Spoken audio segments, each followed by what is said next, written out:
I feel like regrets come in three main categories when you're talking about bag collecting. There's regrets buying something, regrets when you sell something, and regrets when you don't buy something. So today I'm going to be talking about the first two, the regret of buying and regret of selling when it comes to my history of bag collecting. Hi, welcome, and if you're new here, my name is Elaine, and on my channel I like to talk about bags from mid-range to vintage luxury. This is my quick list of things that I regret buying. Recent regrets when it comes to buying is my Birkin 30 and Birkin 35. I mean, I kind of regret it because it didn't work out for me, but I think in the long run, it was good because now I know that I'm not a Birkin gal and don't need to be playing that Hermes game. Another bag from Hermes that I regret, is the 2424 in the 29 size. So I think I did do a review of it here. I'll post it if I did. So I bought it because it was in Etain, which I really wanted the color Etain in my collection. I have yet to kind of fill that gap right now, but that's okay. Unfortunately, that bag was just so heavy. It is just not a popular bag. You have to be fairly, I wouldn't say strong, but you have to be okay with heavy bags if you're going to get the 2024 in the 29 size. I think the mini size might work out, but in general, that opening is really narrow for such a big bag. I didn't love it, so that was a regret. My last regret that I have on here from Hermes is the Ruli wallet.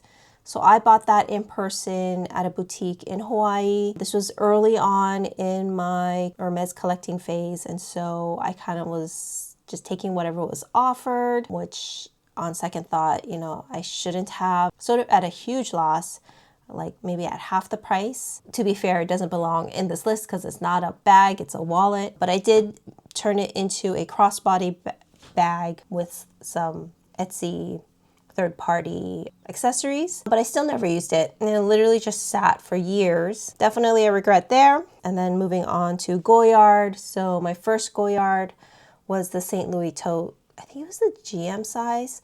I did write a blog post about my regrets back then, so I bought it a while ago. I bought it from the San Francisco boutique, and in general, it's just a very flimsy tote, not worth it, honestly. I wouldn't say all Goyard bags are not worth it, but it's just that particular one because it's canvas and canvas lined, so there's no structure.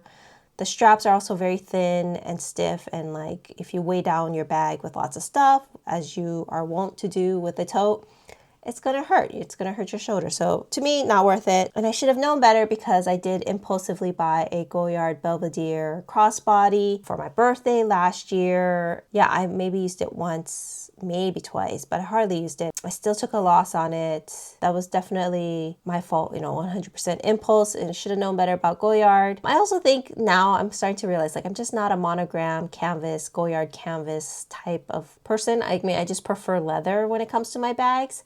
Things that I'm learning and technically still regretting, but at least I'm learning, I hope. Is that it? Yes. So that's actually it for my regrets on buying. Most of the time, even if I'm not a fan of a bag, I won't regret it too much because they're like lessons, like I'm learning things about my taste when it comes to bags. Now, on the flip side, there are a lot of bags that I regret selling because I do sell fairly quick. As soon as I see that I'm not using it, I have my closet tracking app, so I know whether or not I'm using a bag, when was the last time I used a bag, and if it's sitting for too long, I tend to kind of just get rid of it, which is not good because sometimes, it just takes a while. Like the bag is a good bag, but it just doesn't work for that phase in your life. And I think maybe like when I was pregnant and when I had my daughter and she was still little, I was a little hasty getting rid of some of these smaller bags. So top of the list, number one regret is the Chanel, a vintage Chanel flat bag and caviar, navy caviar with, real 24 karat gold plated hardware. It was beautiful. I keep talking about it. If you've seen some of my other videos, first subscribe, I guess. No. So if you see my other videos, I do talk about this bag a lot. Of all the Chanel bags that I've collected in the past, that was the one I should have kept. Another small bag that I sold that I wish I had kept is a Bolide 27. So I thought the Bolide 27 was a little too small. This was before my real Hermes collecting phase. So this was back when I still had just like a couple of Hermes bags, and then I kind of bought this one on impulse. It's cute. It's a classic style. So kind of wish I had kept it, but I did unfortunately let that go. right around when my daughter was a toddler. And then I also sold a Celine Classic box bag in this like beautiful icy blue color. I sold it because it is a heavy bag. So, I'm not a fan of heavy bags. I was blogging at the time and a reader was like, oh, she was interested in that bag. So I did sell it to her because I was like, oh, I'm not really using it. But in the long run, I kind of wish I'd kept it. It was a beautiful color, beautiful condition. And it is, in my definition, sort of a classic bag. I guess this list is kind of long. Regrets on selling is kind of long. Another bag I regret selling was my very first Louis Vuitton bag, which was the Damier Azur Speedy in the size 30, I think. Granted, I'm not a hand carry, top handle only type of gal, but I think there's something to be said about keeping your very first like real luxury bag. It would have been nice to kind of just have it in my collection. I did repurchase it a couple of times in the 25 size and the 30 size. Again, thinking, kind of chasing that feeling, but it's not the same. It's not the same bag technically. And, I still never used it, so I sold them off again. But I kind of feel like if I had just kept the original just for like sentimental reasons, it would have been nice. I think that's the only bag I kind of wanted to keep for sentimental reasons, which I regret selling. So yeah. And then, oh, that's not true actually. The next bag on my list here is also I should have kept for sentimental reasons, which is the Balenciaga City bag in the color. It was a purple color. So I did have a first in that bag. I also sold that one because again, I know I was just chasing that feeling. But anyways, it was my favorite. I wouldn't say it was my first, but it was my favorite Balenciaga bag at that time in my 20s. I just had a huge collection.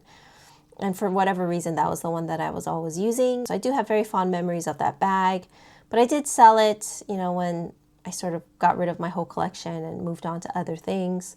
I think I moved on to Celine at that point, and but I kind of wish I'd kept it. So maybe the two bags that I wish I'd kept for sentimental reasons would have been the LV Speedy and the Balenciaga City bag. And then last on my list is actually not a bag, but it was a watch. So I did have a Cartier tank watch, a stainless steel. I sold it because, I was like, I'm not really into watches, and at that time I wasn't, though now things have changed. And so I sold it.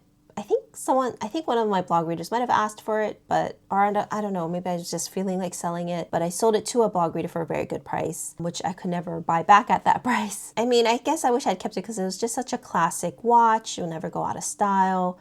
Currently do not have a tank. I am tankless in my watch collection, and so I've been looking.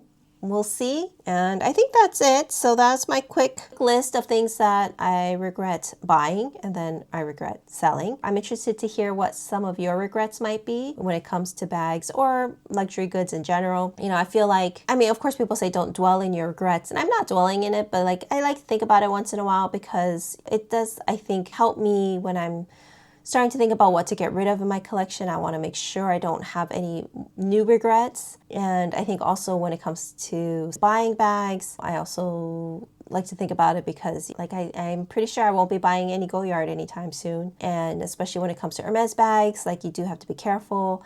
I think a lot of the things that these regrets come, especially when it comes to buying, it comes because I buy from places that I can't return, like the RealReal, or sometimes through Japanese eBay, or through eBay in general, it depends. But if I buy from places like Fashionphile, where they do allow returns, I feel like my regrets would be less, even though Fashionphile charges a little bit more.